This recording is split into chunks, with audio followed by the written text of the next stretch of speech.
each of you, our dignitaries, our diplomats who are here as well, and our distinguished guests. I want to say thank you so much for joining us. And I know we'll acknowledge you from whichever country that you're coming from. But for now, I'll want us now to stand up in ceremony and sing the national anthem of Kenya. Of course, we'll display also, because we can't sing all those national anthem, because we are the host country, we'll sing our national anthem, and the lyrics will be on screen. Let's stand in ceremony. O God of all creation, blessed is the nation. Justice the Asher defender. May we live in unity, peace and liberty. Plenty be found within the borders. Let one and all arise. With hearts strong and true. Service be our honest endeavor. And the whole land of Kenya, many Kenyans splendor. Long may we stand to defend. Let all with one accord, in God united, build this nation together, and the glory of Kenya, the fruit of our labor, fill every heart with thanksgiving.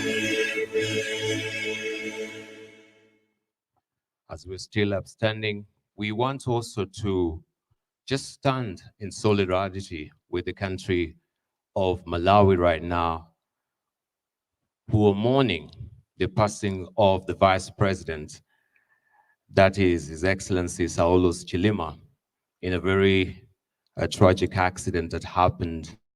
And so the country is in mourning right now, and we want just to share our deepest condolences and also a sincere also sympathy with the country. So we'll observe a moment of silence for 1 minute, then we'll continue pace with the program. Let's just be silent and stand in ceremony with and in condolences with the country.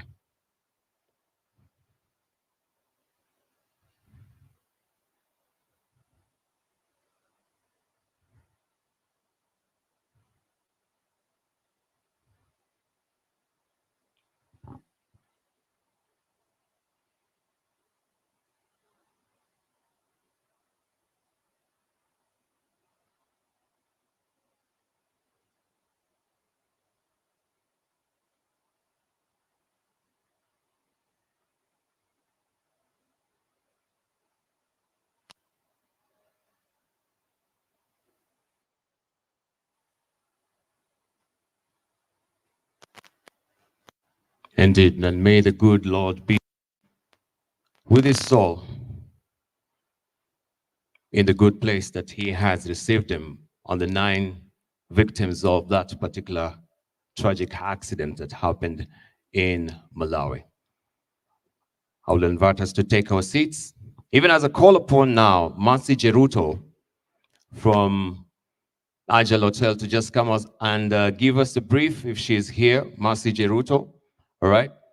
All right, this is, was there a gender reassignment? You know, nowadays you need to confirm as well, right? Because I was expecting Mercy Jeruto.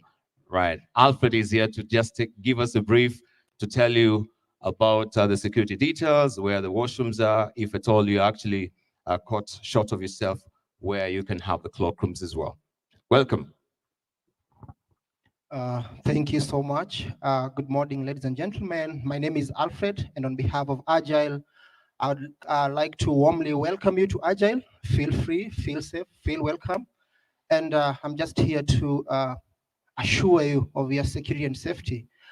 So all the washrooms are to the left, just after the terrace, onto your left. The others are right at the restaurant on the far right of the building.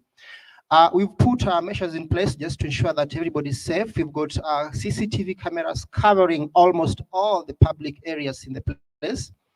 And also, we have got a doctor on call, a nurse on standby, just to attend to all emergency situations. Please, in case of any fire alarms, do not panic. Do not use staircases.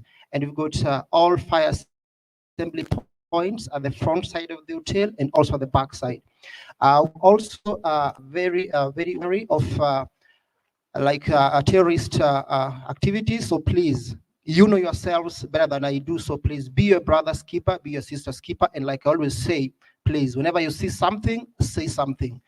The security office is open 24 hours a day. So in case of anything, please, we'll be able to assist at any given time of the day. Any questions or comments, please, you can always tell them through the reception, and I'll be gladly available to help you. Thank you and enjoy yourselves. Thank you. Thank you. I hope you're intimately familiar now with the lay of the land a bit. So in case you have any challenges, be sure also we have our ushers who will come in handy to assist you as well. I want us just to stand up a bit and just to set the tone of the conference.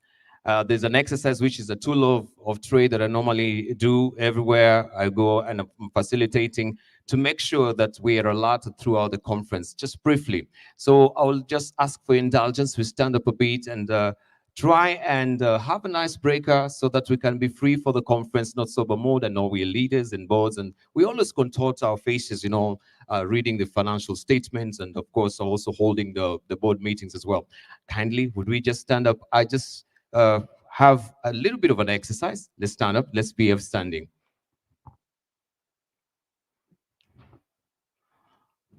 I know Catherine has been in these sessions before for many years. She's intimately familiar with that. And I wanted just to take you back to maybe you had a geography class, right? You can remember your geography class in your formative years, right? Looking on, speaking to your younger self. And can you remember your compass direction, right? So I want you to lift your finger high. This finger will be very useful in this conference. Lift it high, higher, good, higher. Is that the highest? Fantastic. Don't drop it ever, okay? Don't drop it ever. So, in the spirit of trust, I want us to close our eyes without putting down your finger. Let's close our eyes. Good. Don't look at me. Close your eyes. I'm the only person to open the eyes. Lift it higher. Good. Now, can you remember where your true north is? Can you point to your true north? And make sure you don't stab your neighbor. Point to your true. Where is your true north? Don't open your eyes. Where is your? Are you sure that is your true north? Surely. And don't put down your hand. Is that your true north? Holding your high and your finger, index finger up. Don't put your hand down. Don't put your hand down. Open your eyes. Don't put your hand down. Open your eyes now. Look at your neighbor. Ask your neighbor. We are leaders here. Is that your true north? Don't put your hand down. Don't put your hand down. Ask your neighbor. Is that your true north? Ask your neighbor. He's very sure, because I want now to consult my campus and see if that is the true north. Ask your neighbor. Is that your true north? Are you sure? All right, let me consult. All right, I get my compass. Don't put your hand down. No, and don't change directions. I can see you. Hey, what's wrong? Here is my compass. Compass, where are you? Okay, compass, you're here. All right, ask your neighbor, you're sure, right? That is your true north, yeah? You got it right. Let's see what the compass is saying. Okay, for the benefit who are facing this way, my true north will be that direction. Yeah, okay, don't sit down yet. With that little finger, at least I'll give you some time now to redeem yourself. I want you know, in Kenya, we're talking about the housing levy and how we want to house Kenya, right? So in that spirit, like this, just lift your hand like that. I want you to house your neighbor's index finger. So we have sort of a zigzag. Don't house yourself, right? So you there, put your palm on top of that. Yes, like that. Good. This desk has it. So we have sort of a zigzag. Fantastic. There we are. There we are. There we are. Like that. You got the drill. Good. Fantastic. Now, I want to see in this conference for the next 2 days.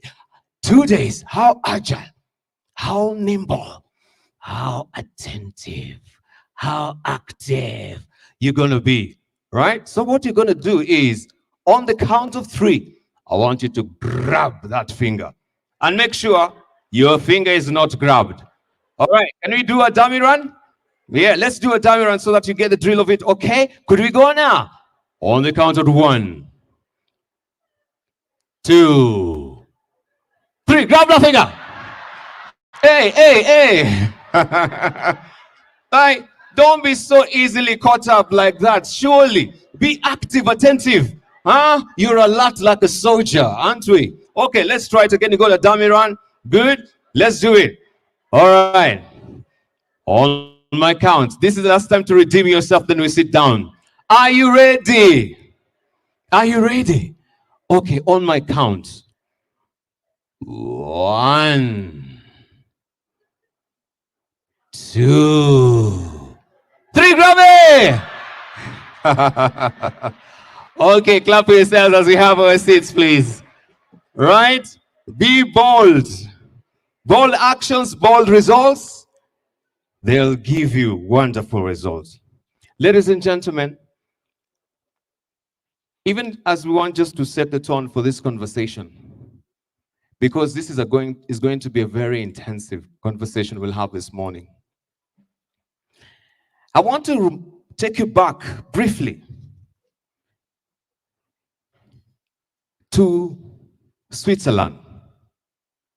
The Swiss made the best watches in the world and were committed to constant refinement of their expertise. It was the Swiss who came forward with the minute hand and the second hand. They led the world in discovering better ways to manufacture gears, bearings, and mainsprings of the watches.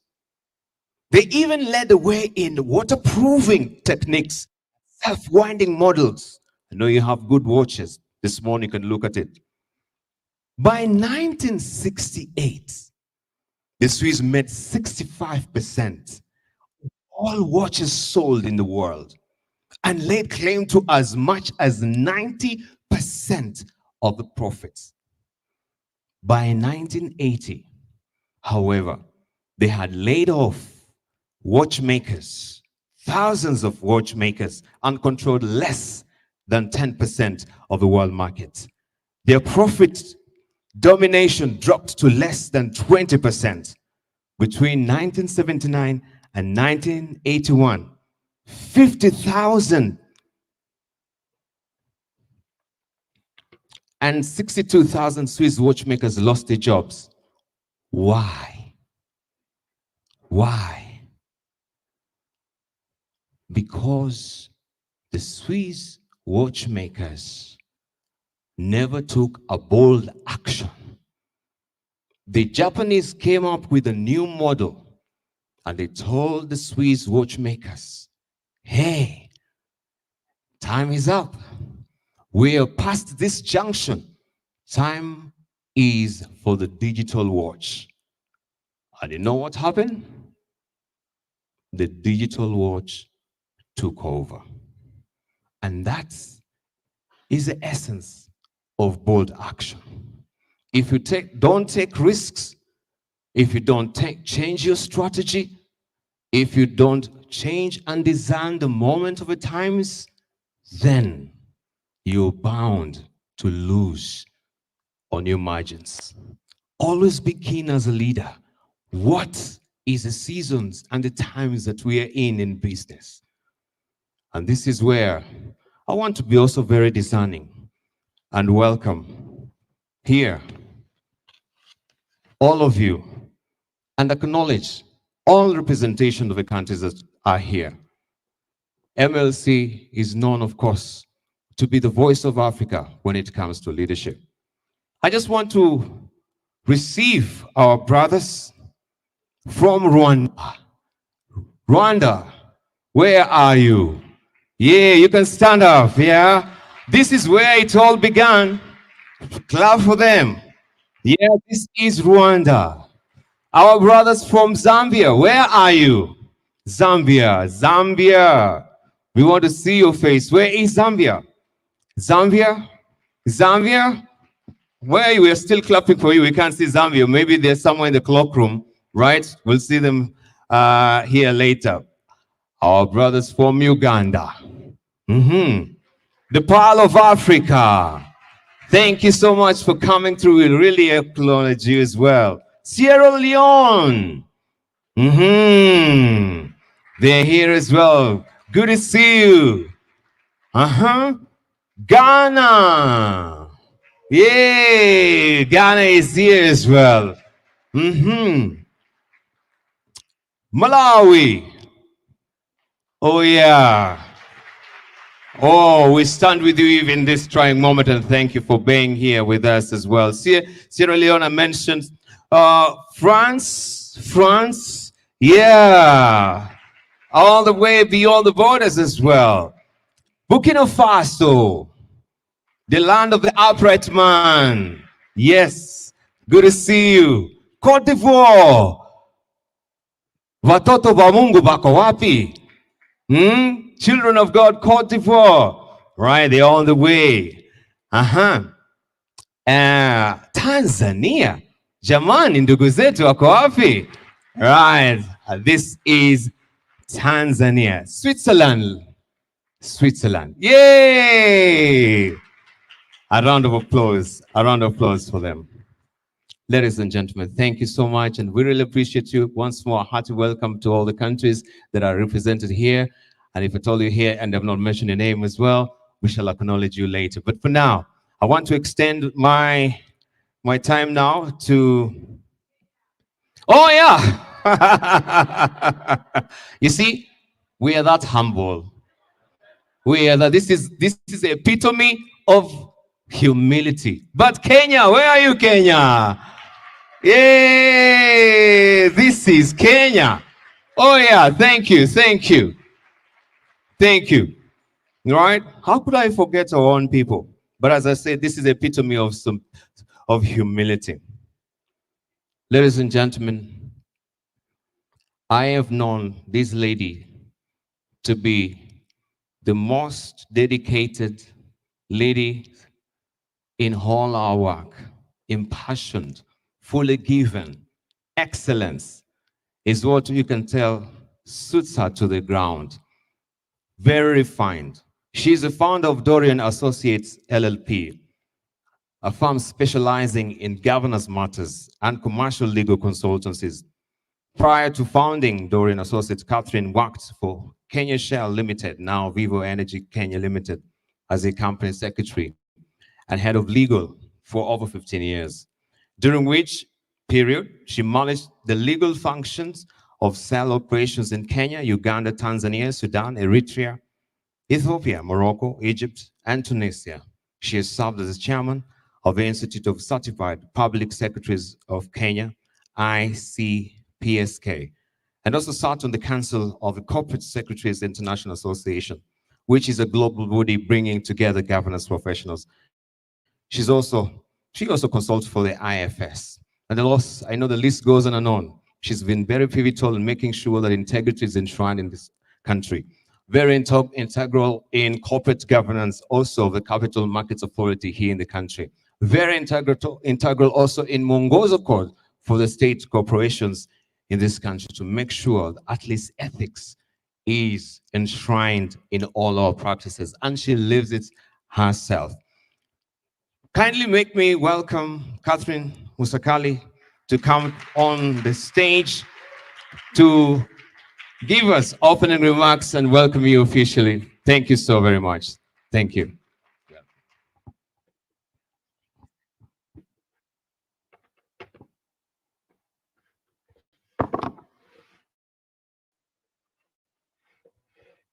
Thank you very much, Dibal. And I know why you forgot the Kenyans, because here in Kenya, we have a saying that when the guest comes, we forget ourselves. Our guests, thank you for joining us today. And I sincerely welcome you to the 2024 Made in Africa Leadership Conference. An absolute pleasure for me to stand here before you to say karibuni sana.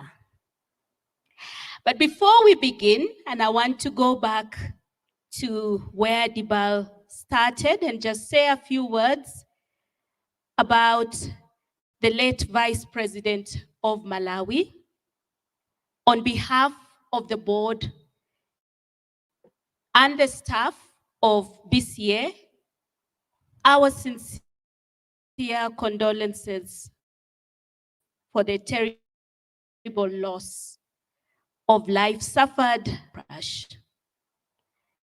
The late Vice President was a keynote speaker, and that's why this is so dear to us, was a keynote speaker at a previous Made in Africa Leadership Conference. And so we personally at BCA feel the loss. Dr. Thompson, pole sana, as we say here in Kenya. His dedication to public service and his contributions to the development of Malawi have left an indelible mark, and we as Africa mourn with you. The talent lost in Africa, and we pray that God will continue to console you as you mourn, and particularly our delegates from Malawi who are joining us today. May his soul and the souls of all those who perished in the plane crash rest in eternal peace. So, Kenya is not just a destination. As I'm sure some of you who managed to go to the Bomas of Kenya will agree with me, it is an experience, right? It is an experience, right? Absolutely. So from the bustling city life of Nairobi to the landscapes in the Rift Valley, Kenya offers a rich tapestry of culture, innovation, and natural beauty. And I hope as you enjoy and learn and immerse yourself in this conference, you will also find time to enjoy Kenya as a country. Because the more we learn from each other in Africa, the more we learn how to take bold actions. This year, the Made in Africa Leadership Conference promises to be unlike any other that we have held before. We have therefore designed an immersive and interactive program to ensure that you leave here with actionable insights and solutions. So let me just highlight some of the unique features that we have for you this year. We start off with the needs and leads sessions. These sessions are tailored to ensure that you have appropriate networking opportunities where you can directly connect with peers and others to find solutions that you may have to any problems that you are facing. Maybe not problems, but challenges that you are facing, so that you find meaningful ways of taking bold steps in Africa to drive real change. We also have site visits. So we have organized some visits to Kenya's leading businesses and innovation hubs. We want you to witness firsthand some of the bold actions and results that that are shaping the economy of Kenya is that we have, so that you can also see how some of the theories that we speak about in conferences translate into practice, inspire communities, and drive the economy of Kenya. And then we have the book launch. We are thrilled to host the launch of a groundbreaking book that has the spirit of African entrepreneurship on every page, that talks about African leadership for Africans. You will have the opportunity to engage with the author of that book and to learn from those who have gone before us. And indeed, out there at the stands, you will also find the first book that was launched last year, and a number of other books which have been written by our coaches, which I encourage you to take home. What is our brand promise to you this year? Our commitment to you as our delegates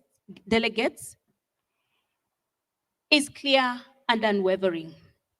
We promise that everyone who attends the entire 2 days of this conference will leave with a solution to at least one of the challenges that they are facing. And if at the end of the 2 days, you have not found at least one solution, my challenge to you is that it means that you will not have given a solution.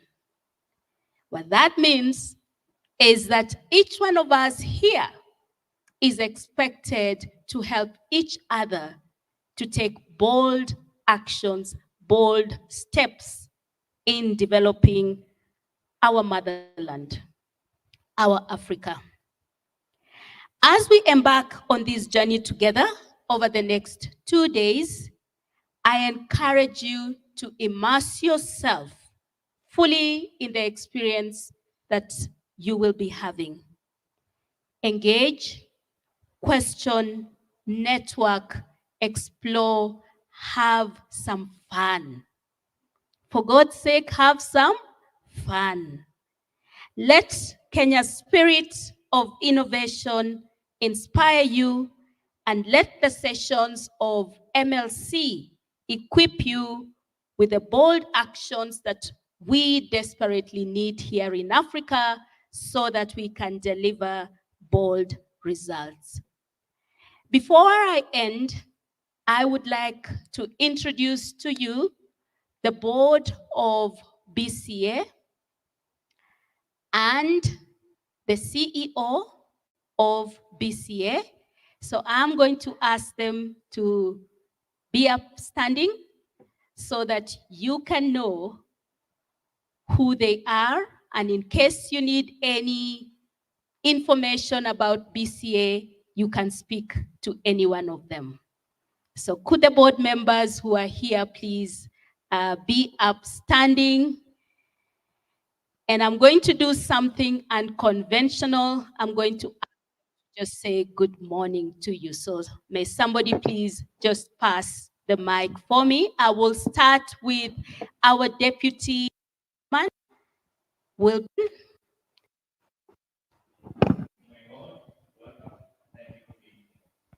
Thank you very much. Andrina. Good morning, everybody. So good to be here with you all. Thank you very much. And the man who just makes everything move, but in such a humble manner. You don't even see him coming. You just feel him coming. I ask our CEO to introduce himself. Good morning, everybody. My name is Mo. I have all of you here. Thank you. Thank you very much. Charity, Madam Charity will be joining us later today. And I would like to ask the staff of BCA just to stand up. They will not introduce themselves, just stand up if you're in the room so that the delegates can know who you are. Thank you very much, Sarah Jessie at the back there. Thank you, thank you, thank you. In case you need any clarification, these are the ladies and gentlemen who make things move. Last, before I conclude my remarks, our coaches. May I please request you to just stand up. We have been seeing the t-shirt that says, every leader needs a coach. These are our coaches. These are the ladies and gentlemen who have put in a lot of time just to make sure that leaders in Africa are taking bold steps and delivering bold actions. Thank you all. So as I end, I want to thank you for being here. Just your presence alone is important for us. Thank you for joining us in the discussions. And I want to remember the delegates also who are joining us virtually, because we have a whole community joining us virtually. Thank you for making time to attend this conference. Together, let us make Africa work for Africans. Thank you very much. Thank you, Catherine. A round of applause for her. Thank you for that wonderful opening remarks. Yes, indeed. And we have 70 virtual attendees this morning who are joining us as well. And we have the hashtag, which is hashtag MLC 2024. So if you have your Twitter handle, that will be also a handy opportunity for you to say, hey, I'm here in Kenya, MLC 2024. You can actually post it there so that they can see what activity is going on here right now. So moving on swiftly, I would like now to just invite you to share your reactions. What is your expectations that you have for this particular conference? And we'll run you a Slido here so that we can take a bit of a poll there, just briefly, right? And what are you expecting from this conference? Ask your neighbor, what are you expecting? And here we are. We want to take a vote, right? How many are expecting networking? Oh, that really goes naturally, yeah? So there is networking. Then there is gain new insights. So listen in so that you can actually go there, and I think the QR code will be there on the screen, the Slido, right? In a moment, so that we can actually take a poll. Networking, gain new insights. How many are here to gain new insights? So I want to let you lift your hands. You'll make your vote on the phone, right? Could we have the QR code? Is it coming up? The Slido, right? Then boost my skills. Some of you are here to boost your skills, to refine, yourself, make yourself excellent. Some of you also are very opportunistic. You're looking for new business. So your eyes will be roving around looking for new business. And some of you also are expecting to be inspired and motivated. Inspiration and motivation. I know also you're here. And finally, all of the above also. You can vote it as well. Do we have it? All right. I think we'll pick it up next time so that we also save on time as we consider all those options. But for now, I want just to make a quick introductory remarks for our CEO to come up on stage right now to, of course, give us an introduction of the session and the guest speaker this morning who is joining us. He will, of course, have the honor of inviting High Excellency. But as you've heard, Dr. Modupe is a CEO. He's Dr. Modupe Taylor Spears. He's a scholar, a practitioner of leadership and organizational management. His passion for leadership, development, and education was born out of his experience as an officer serving in combat in Sierra Leone civil war. As you can see, he's very bulky, and we're talking about the military. He's a guy, right? And as an alumni of Capella University, PhD in leadership, organization, and management, Cornell University, that is M Engineering, and the United States Military Academy. Modupe was the founding dean of the African Leadership University School of Business and currently serves as the CEO of BCA Leadership, a Pan-African Leadership Enhancement Organization. He's the author of several leadership books, including Leadership Made in Africa, and hosts a leadership podcast called Success in Africa. You want also to tap in and gain from him as well. So we thank you, and we want to just ask you to put your hands together and make me welcome Daktari here, as we call it in the country, Doctor, of course, Modupe, to come and when I was take this 23 years session old, moving forward. A round of applause for him as he comes. myself in the middle. Right, we'll run the video before he comes. When I was 23 years old, I found myself in the middle of a civil war in Sierra Leone as a young lieutenant. It was a time when a lot of bad things happened.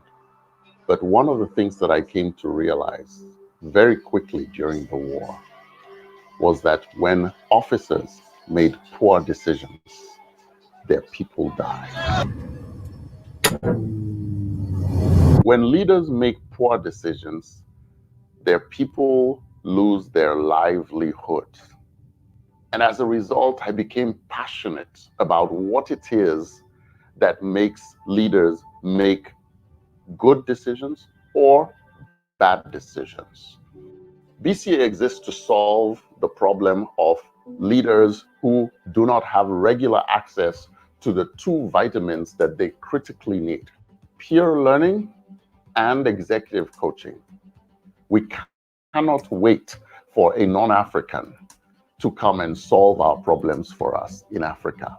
We, the Africans, have to take hold of our problems and find the solutions within Africa. And I was pleased to find out that there are world-class coaches in Africa who would be willing to put their talents and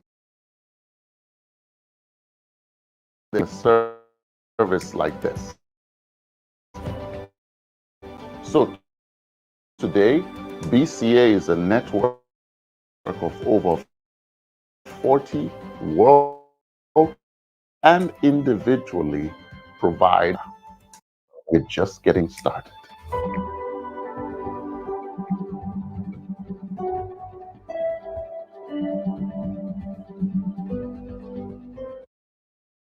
Good morning. Good morning. Thank you so much, Dibal, for mentioning my bulk. According to the soldiers that I used to serve with, they said, that's the reason why you got shot 2 times, sir.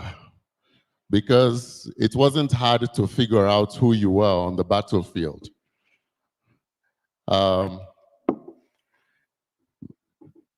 It's a pleasure to be here. It's a pleasure to see progressive Africans who are intentional about becoming better leaders. In this room, we have some amazing people, and over the next 2 days, what you're going to do is you're going to learn from each other, inspire each other, solve each other's problems, so that when you go back to your organizations will benefit from the knowledge, the skills, the inspiration that you have gained. And in this opening session, we're going to start that learning process by having an interview with a very special guest speaker. She was supposed to be here in person, but due to some personal challenges, couldn't make it, but she is available online, and I'm going to have an interview with her. I will ask her a couple of initial questions, and then I will open the floor to you to ask some questions. So please be prepared for that.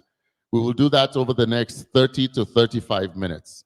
But let me first say a few words about our guest speaker. First of all, I'm always confused when you see the words HE in front of somebody, especially when that person is a woman. I'm not sure if it's His Excellency or Her Excellency, but she's certainly excellent. Her name is Madame Fatoumata Jallow Tambajang. And if you have not heard that name before, I encourage you to learn more about her even after this discussion. She's an amazing woman. And she has an affinity with the number 8. First of all, she's in her 8th decade of life right now.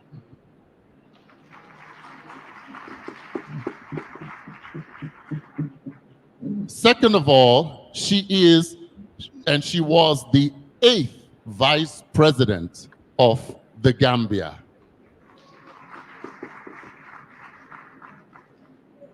Third of all, and probably what she would consider most important, she is a mother of 8 children.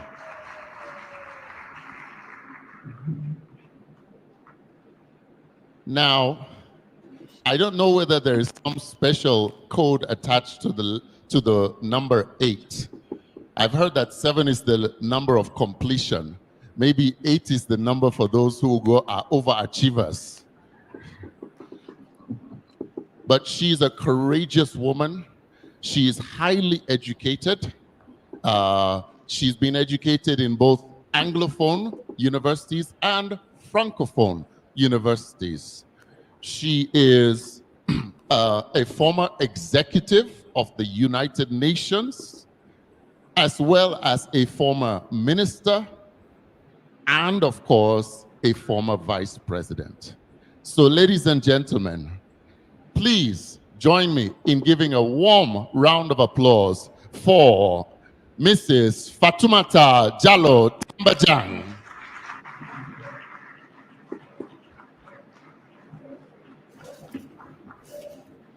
Now, I call her Auntie Fatou, so please forgive me if I use that terminology.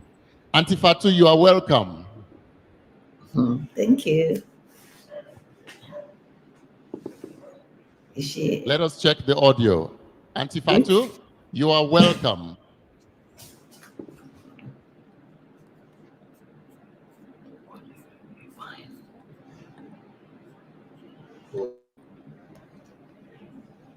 Can you say a few words so we can hear you? Okay, thank you so much. Good morning, everyone. I'm honored and pleased to be with you.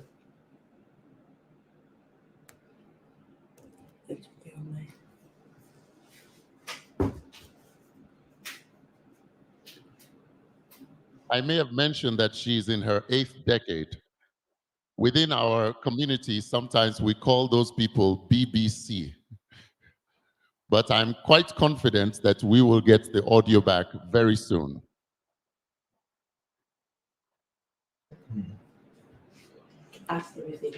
Hello, can you hear me? While we're waiting for the audio to be back, and my sound tech will be working on that, let me just share a bit about the history of MLC.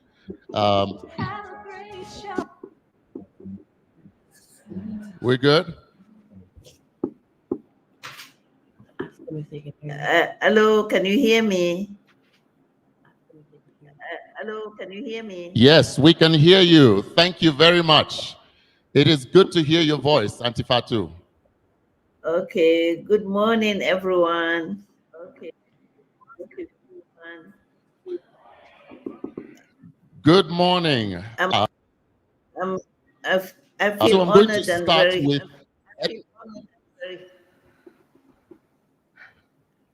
I'm honored and very happy I'm going to start with a a question. There's a bit of a delay in the audio, and I will try to get used to it.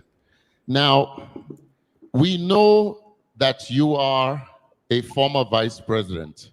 We know that you are a very highly educated woman and a family person.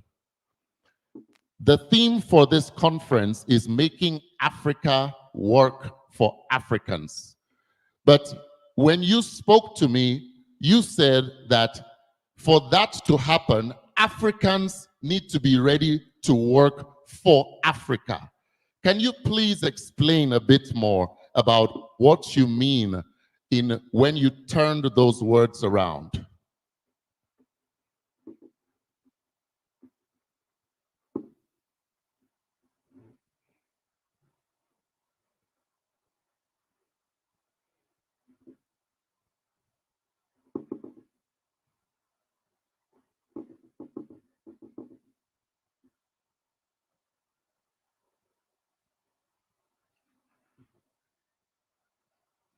Have we lost the signal?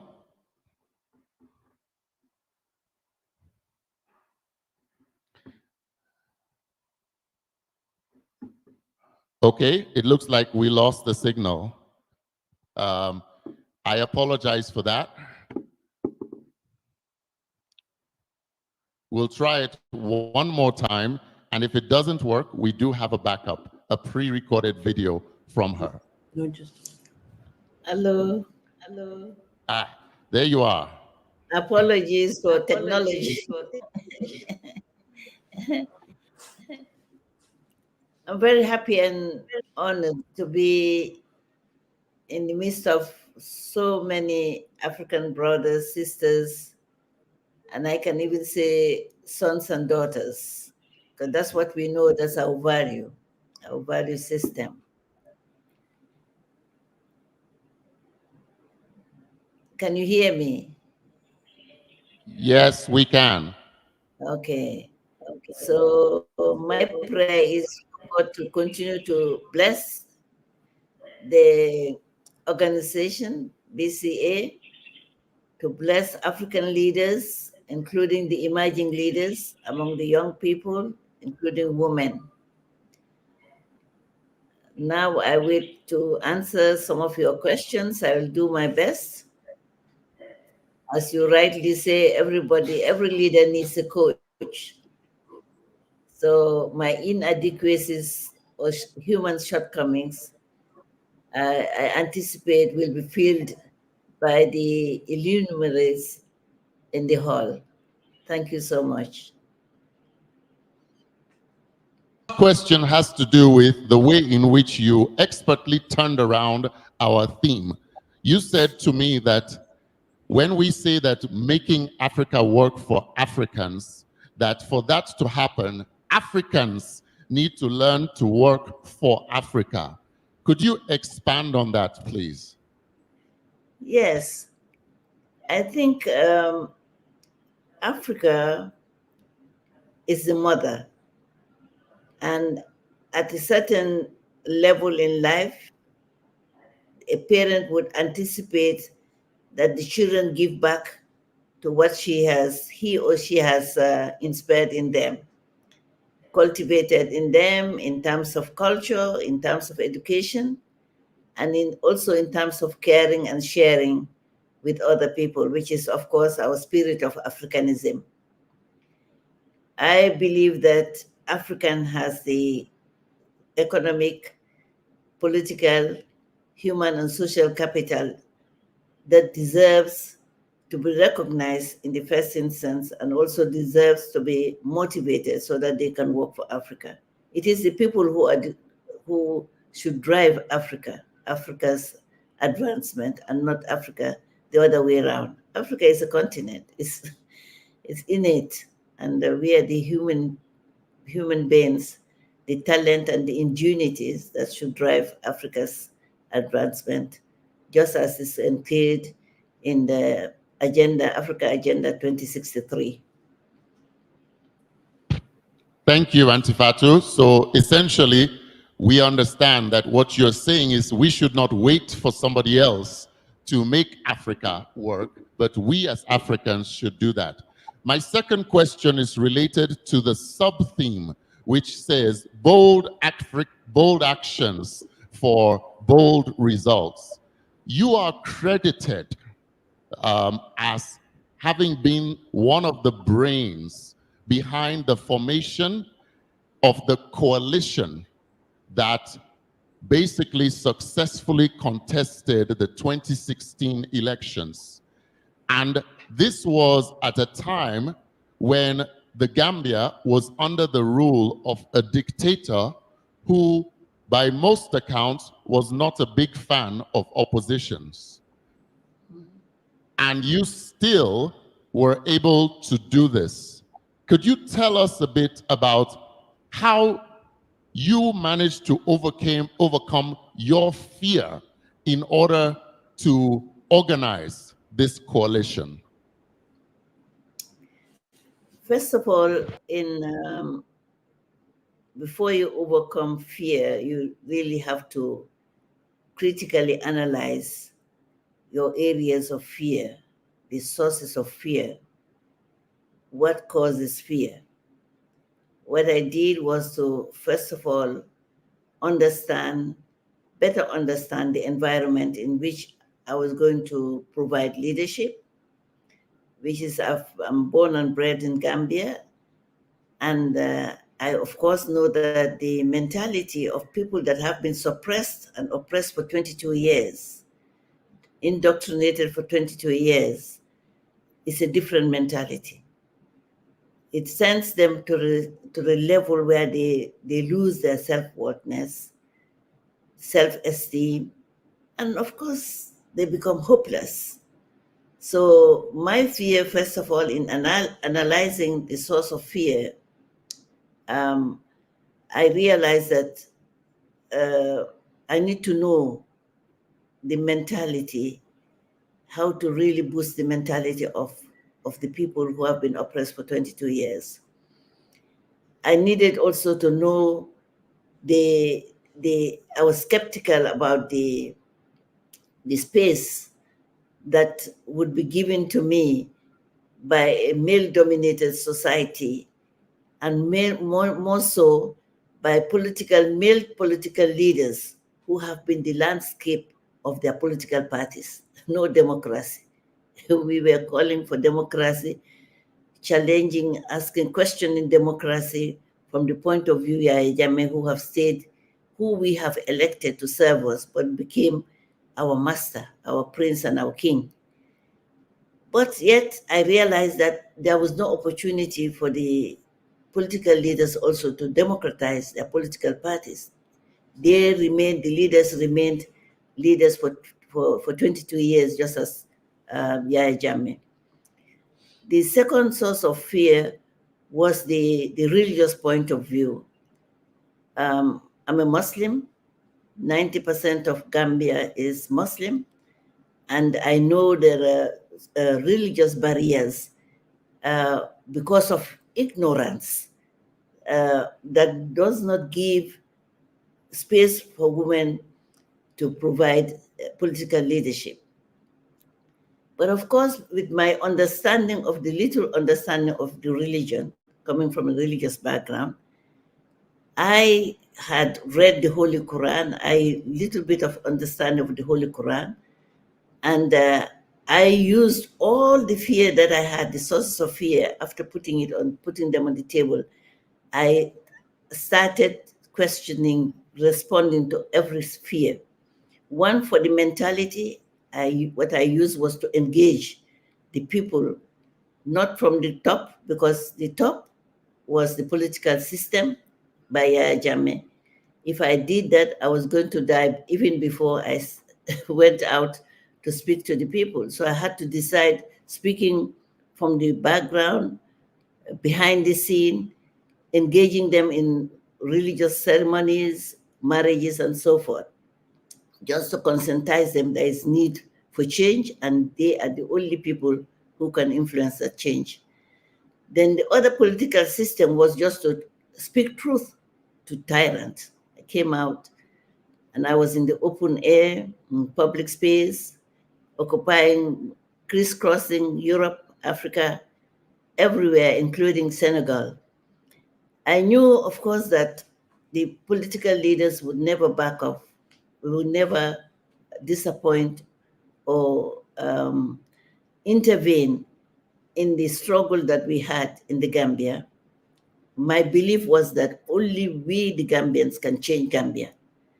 So I decided, in a way, to influence the political leaders, I would go to a country, an African country, and I will speak out.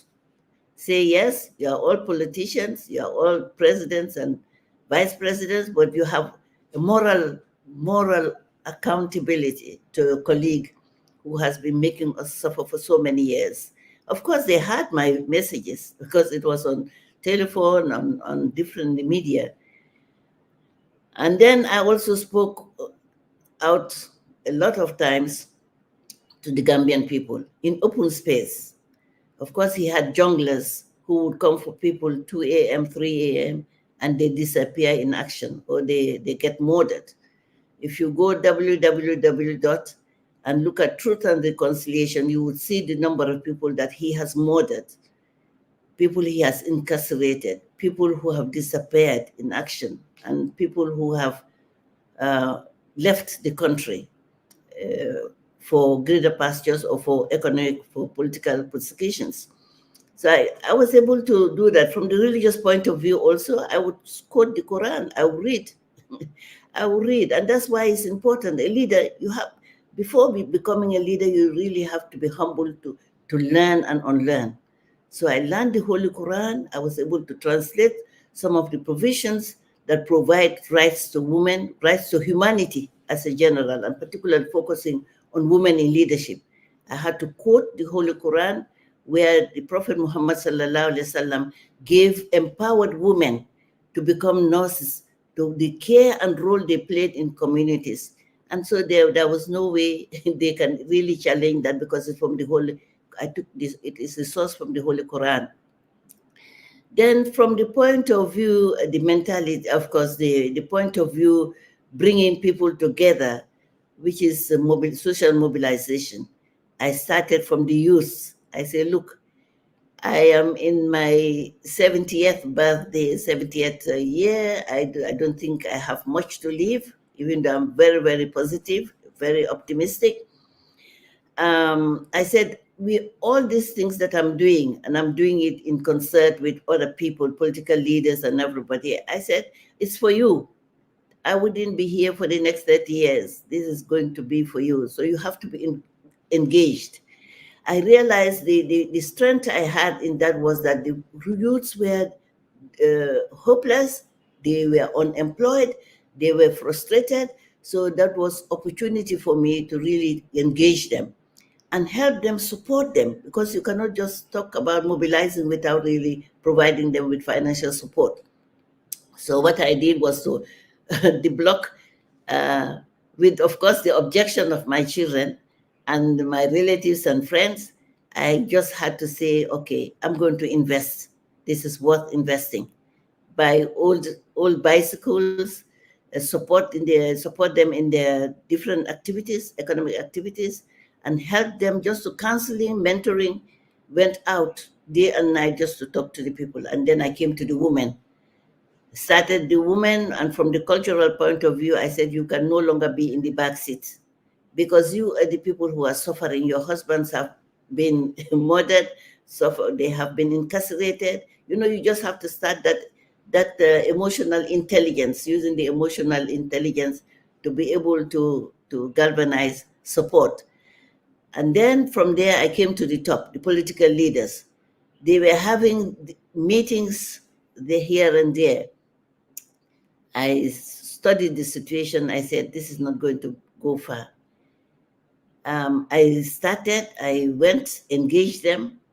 Of course, I had a lot of elbows, but then because of the respect people give me in Gambia, I must admit that I'm really highly respected. It's not to boast about it, but I'm just valuing the level of respect that I have in the country.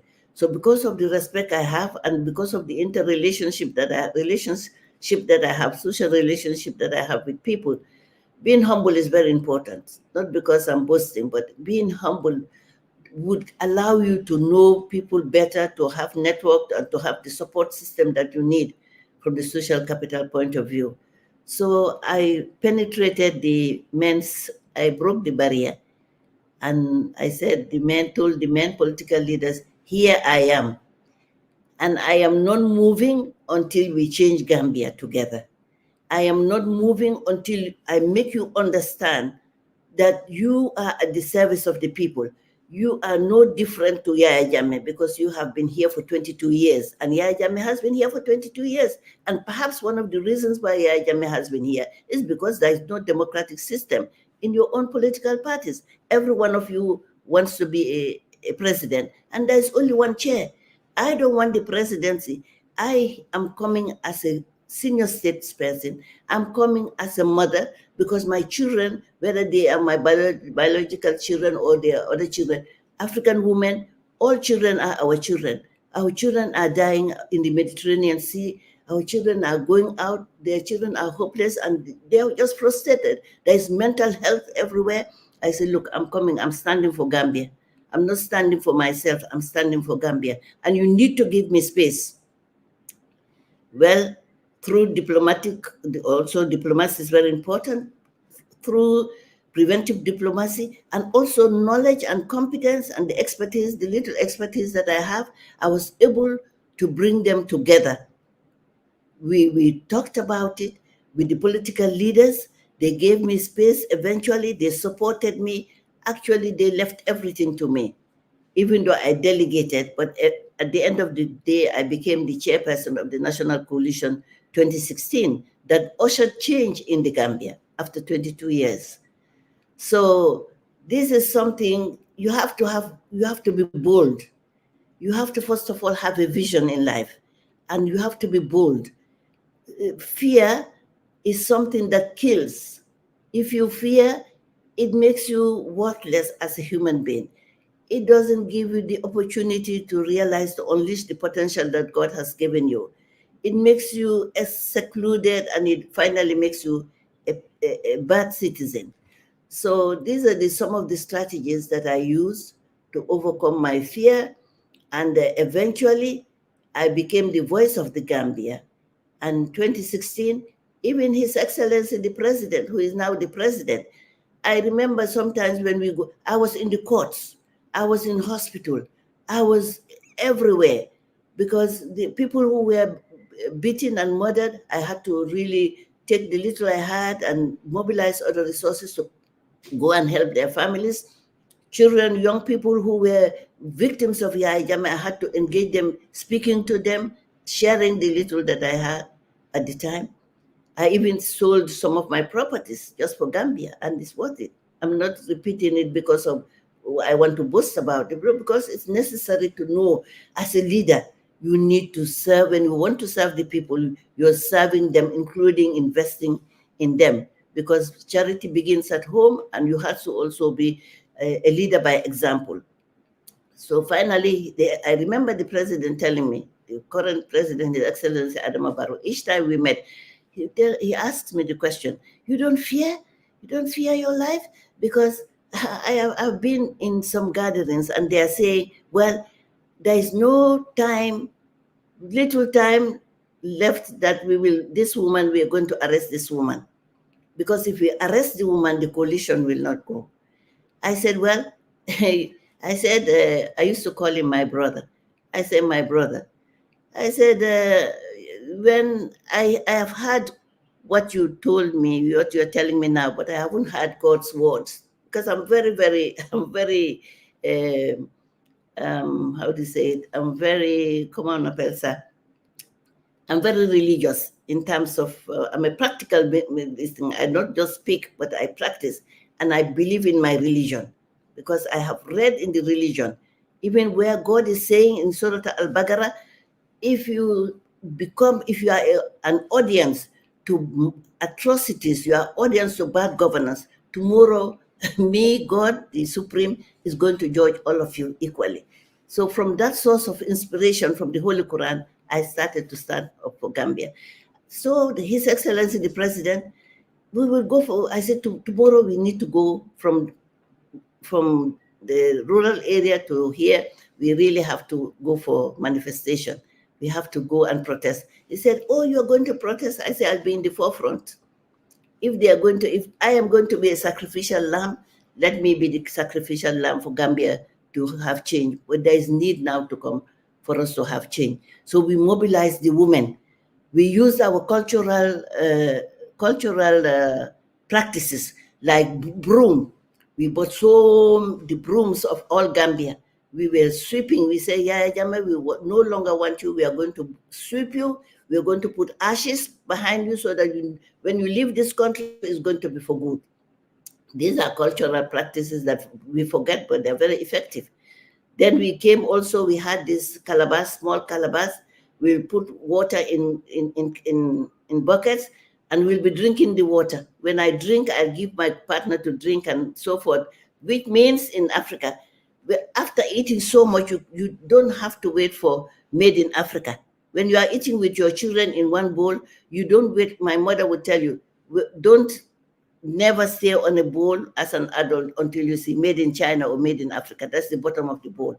So we were telling Yajam, it's time. You have drunk your own, you have enjoyed life, you've oppressed us. Now it's time for you to leave. So finally, we had these elections, and it was the elections, we didn't have money. Elections are money.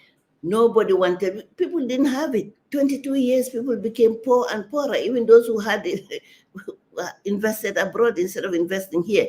So I also use the diaspora. The diaspora I will never forget. Now the government of this country is forgetting the diaspora, but I'm constantly reminding His Excellency the President that we should not forget the diaspora, because they were there, they moved resources, they sent us resources, they supported us, they created media online just to talk about the Gambia, to champion the Gambia, the cause of the Gambia. And the reason why I'm saying that I constantly remind His Excellency is the fact that I was able, through my experience, the upbringing that I got from my parents, respectfully encourage our president, the whole executive, to give me a window of opportunity.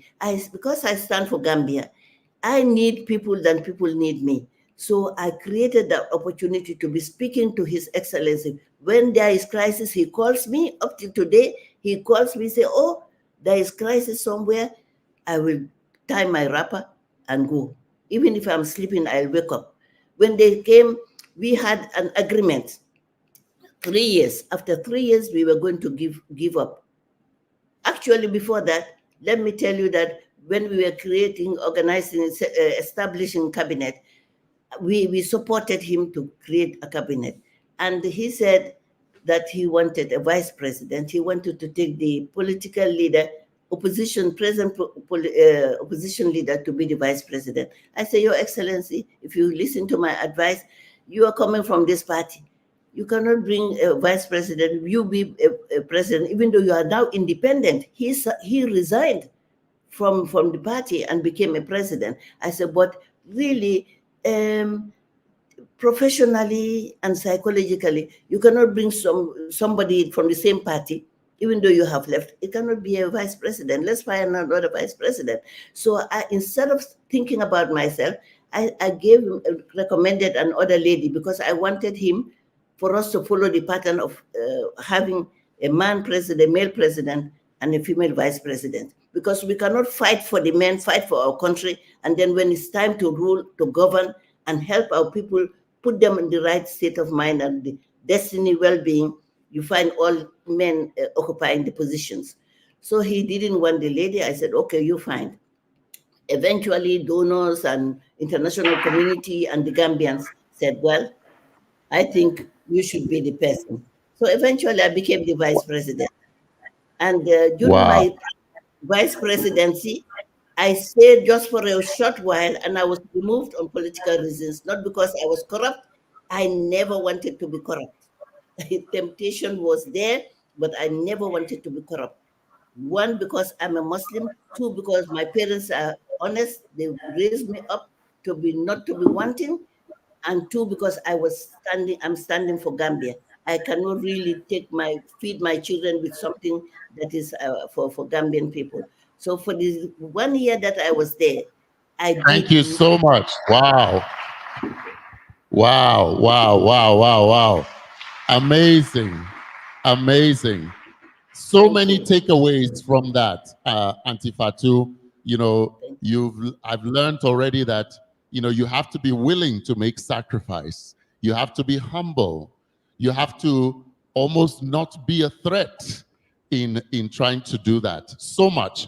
Now, I want to make sure that people in the audience get to ask you some questions.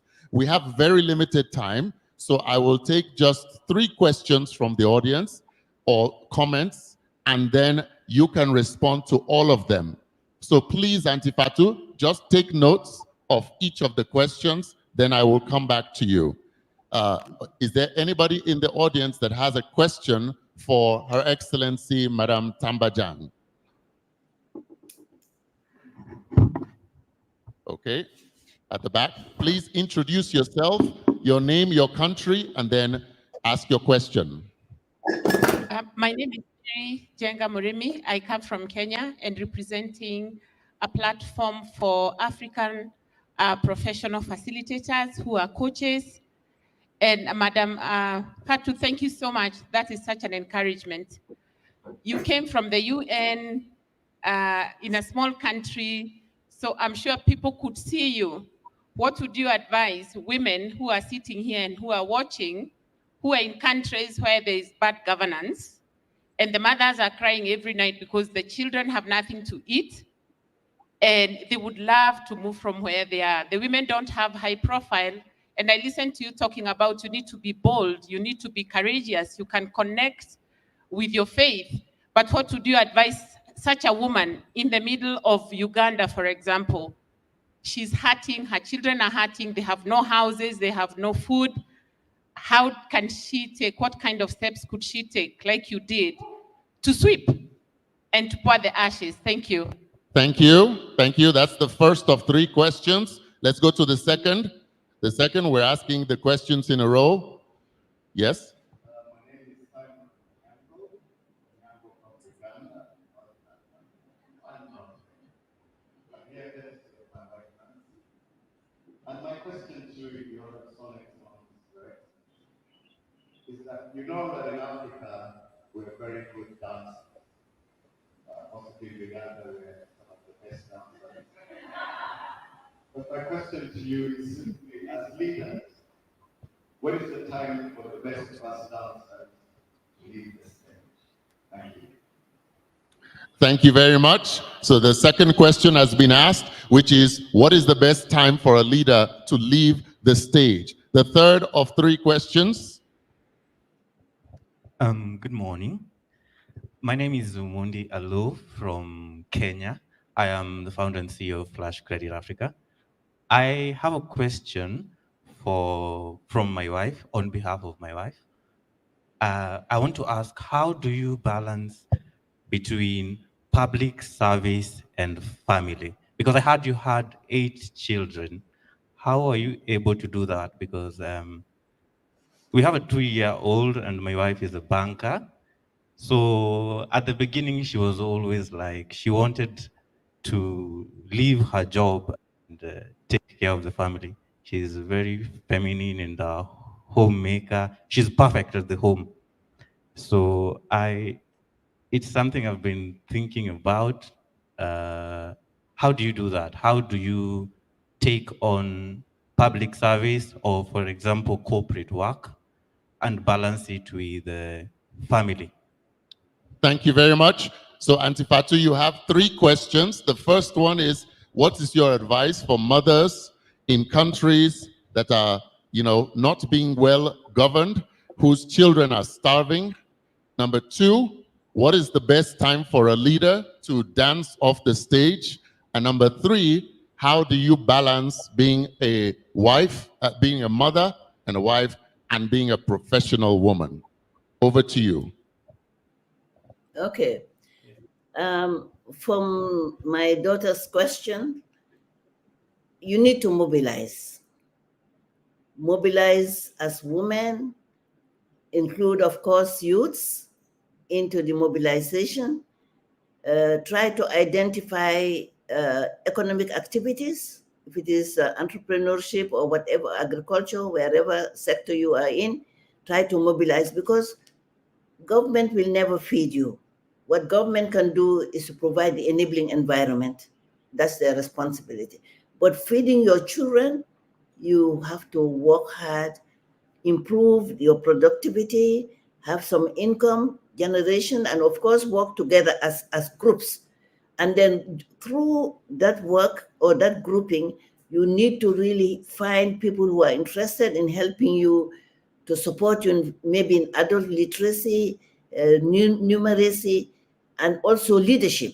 You need to start, women are leaders. So we are natural leaders. So what you need to do in order to really professionalize that, you have to find there are so many agents that can help you, agencies that can help you to develop your skills, so that, because you need to empower yourself.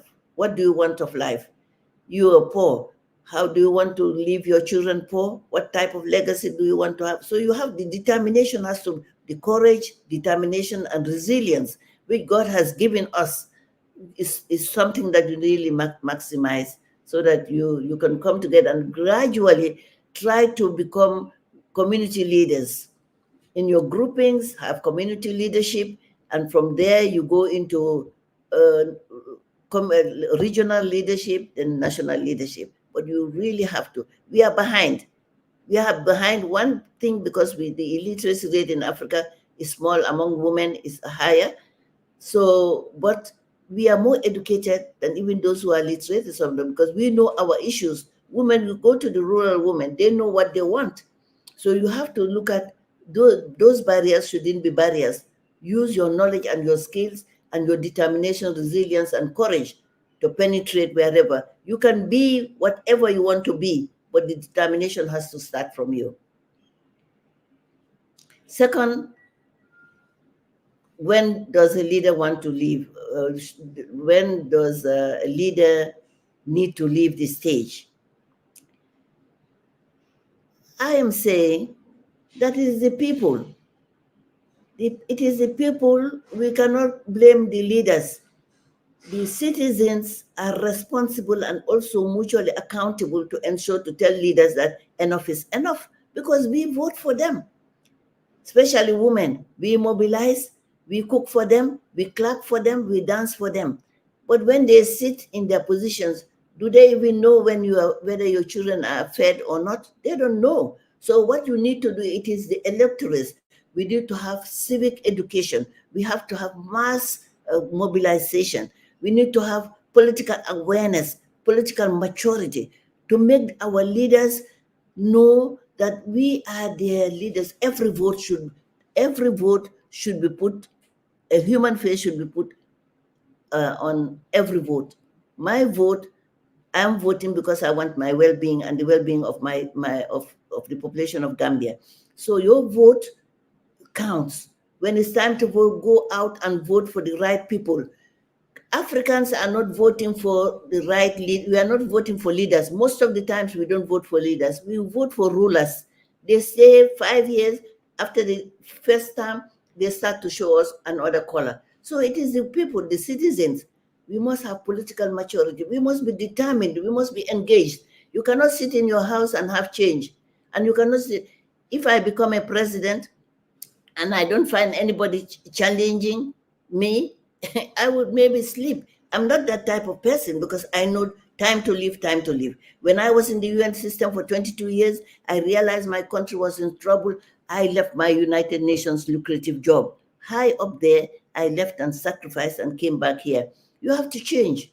I came in a different area, in a male-dominated area, but I was able to make a difference. My life, for the rest of my life, I've always told my children, wherever I am, I want to contribute to making a difference. I don't want to be counted as a statistic. I want to be counted as a human being, a person who can contribute, who can participate, and who can also influence change.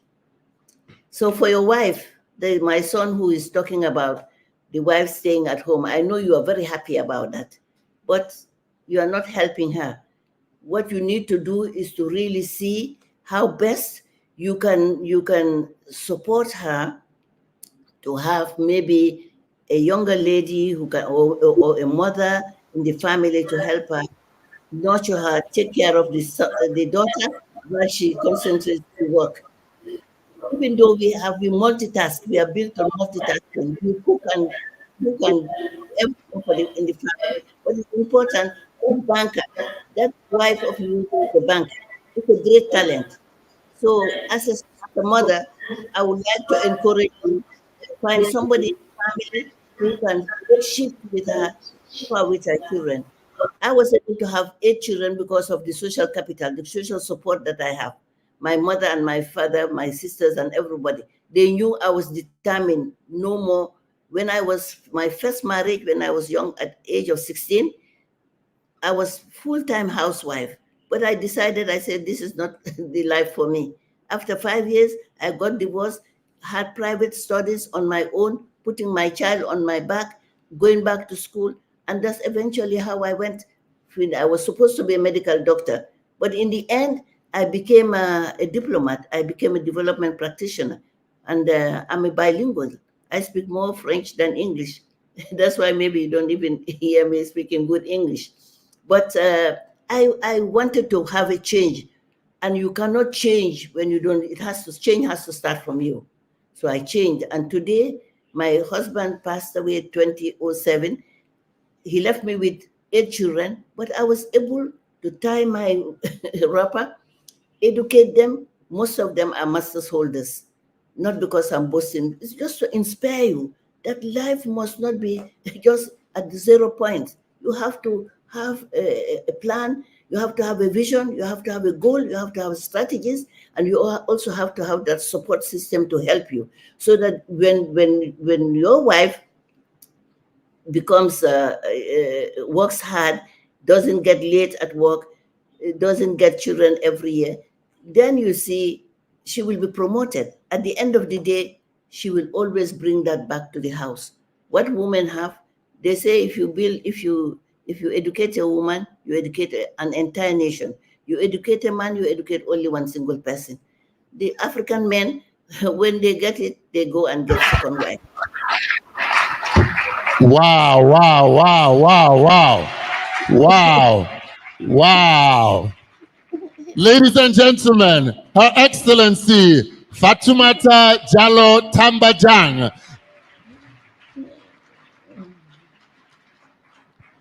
All too soon, we have run out of time. All we can say is thank you, Auntie Fatu. Thank you so much. Asante Sana, all the way from Kenya. And we will be in touch. Have a wonderful week and God bless you.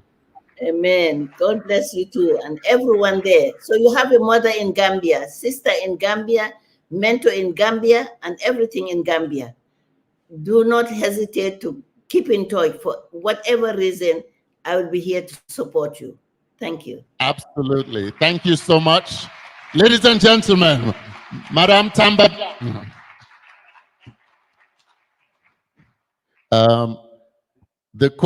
One of the questions from Uganda was, when should the leader know when to dance off the stage? I think I need to know when to dance off the stage now. So thank you very much. I'm going to hand you back over to our MC. I hope you've started learning. Have you started learning? Are there takeaways?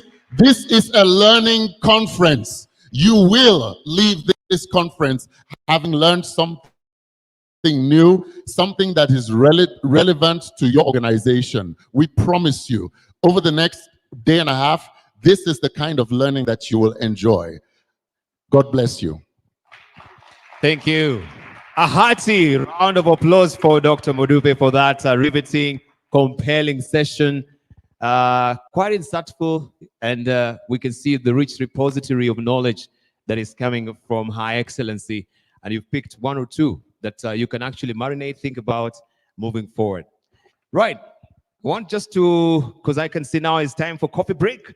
But before we do that, just briefly, you know, they always say you cannot whistle a symphony. It takes a whole orchestra to play a symphony. And I want to acknowledge people who have been able to play this symphony with us right, as partners and sponsors. I want to make mention of Strathmore Business School. A round of applause for them. And of course, we shall be having Dr. Vincent Ogutu later. Institute of Human Resources, they're here as well. Right, thank you for playing the violin. Emerging Leaders Foundation, Caroline Wakoli and the rest, we appreciate you. Thank you for playing the drums. Then we have Kenya Private Sector Alliance. Right, a round of applause for them, for the trumpet in the orchestra. So we have Melvin T. Right, I saw Florence Mutai there. Thank you very much as well. Institute of Project Managers Kenya. They are playing the tuba for this. Our sponsors, those are the partners. Sponsors now, Global Integrated FinTech Company. A round of applause for them. Kenya Airways, right. NMB Bank. Growth Pad Consulting. Snow Trading. Zambia National Commercial Bank, some Kwacha Kwacha. And Metro Cable as well. Thank you very much. Fantastic. Thank you. Thank you. It takes a whole orchestra, and now we have a beautiful symphony in this conference, and we really do appreciate. You have your brochure. Now it is intensive learning after the coffee break. I just want to briefly to give you an inkling of what is happening after the coffee break, because we will not really be congregating here, but we'll break out into our breakout sessions so that we can have various discussions that will interest you. This morning, we have the topic that is first up here in the breakout session, and that will be happening from 10:45. You can see I'm eating a bit of 4 minutes, but I'll run through very quickly so that you can actually know where to go. So the topic that we have here, the first one is the astonishing ingredients of amazing teams, right? What are the ingredients? And the speaker will be Mr. Wilben Short, who's the Deputy Board Chair of BCA Leadership. And that will be at Victoria 1. That is the venue, Victoria 1. The ushers will enable you to get your trajectory or to get your way to that particular venue. That will be facilitated by Dr. Mbithe and Zaya. The second topic we have here is Feeding Africa, opportunities for agricultural investments in Africa, right? If that also really tickles your fancy, you can head over to Victoria 2. That is a venue. And Karan Kampur, the founder of Snow Trading, will be speaking. And thereafter, Doris Ahiati will be also facilitating that particular session. Then, leading the Impossible Project, Malawi's COVID-era election, we'll have Chifundo Kachale as the speaker, who's the chairman of Malawi Electoral Commission. That will be facilitated by Maurice Toroi Teach, Victoria 3, also you'll be guided.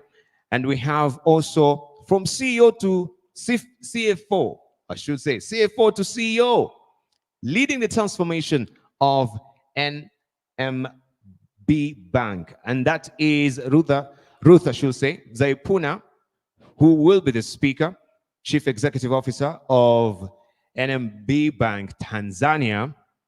And of course, also I saw NMB Bank was on the Citizen newspaper as one of course, banks that are doing and performing very well alongside Equity and Cooperative Bank and many other banks as well. So a rich stream of information you will get from there as well. That will be facilitated by Ali Rugwema from, and that the venue will be at Kifaru. Kifaru is, what is Kifaru? It's not translating now. That Kifaru is rhino. Yes, yeah. I'm translating from Kiswahili to English, and the English is not downloading. All right.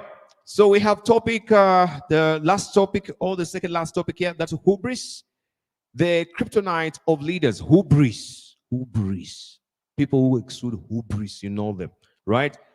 But she's not exceeding hubris, the person who will be speaking. And this is Honorable Cicely Kariuki, the founder and CEO of Reimagine Impact Associates, and also former cabinet secretary here in the country of Kenya. That will be facilitated by Sarah Jessica Apia. The venue is Nyati. That is Buffalo in English. And lastly, we have Green 365, reversing climate change. All of us are talking about environmental, social, and governance right now, which is now a very fetishized topic. The speaker will be Dr. Tosef Dean, Chief Executive Officer, MP Shah Hospital, and that will be facilitated by Flora Mutai, and that will be, the venue is Twiga. Twiga is giraffe in Kenya. So ask, where is the giraffe room, if you can't remember, or where is the buffalo room, right? And you'll be assisted. Shall we break for coffee right now? Shall we break? Or you still want us to continue with the conversations? Yes, let's break out for coffee so that we can actually redeem time. And the facilitators also, time is of essence, so that we can try and get some more time and be also on schedule as well. Thank you for being amazingly patient. You can clap for yourselves even as we head over for the coffee. Enjoy your coffee, and of course, the network as well. All right, Bona DJ, could you kindly download some music for us here? Some jazz. Africa's most awaited loyalty program is here. It's making you a priority when checking in. It's a priceless smile from a gift given. It's a sweet escape to premium lounge facilities. It's an upgrade to a class of more comfort and luxury.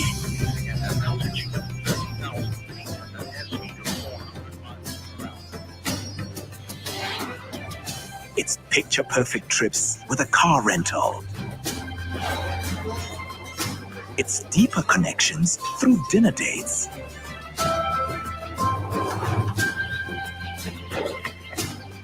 It's the excitement of discovery and the strengthening of family bonds on holidays. It's Asante Rewards, your loyalty program from Kenya Airways.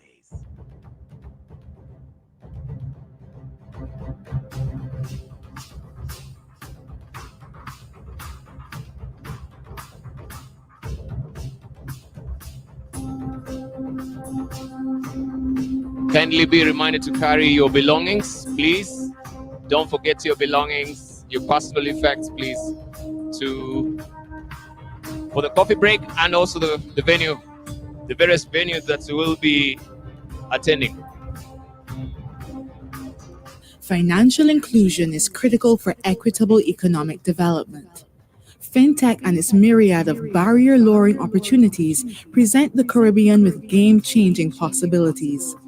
The GIFT's end-to-end suite of solutions are a transformational Caribbean platform that can positively impact its economic landscape. Thank you for shopping.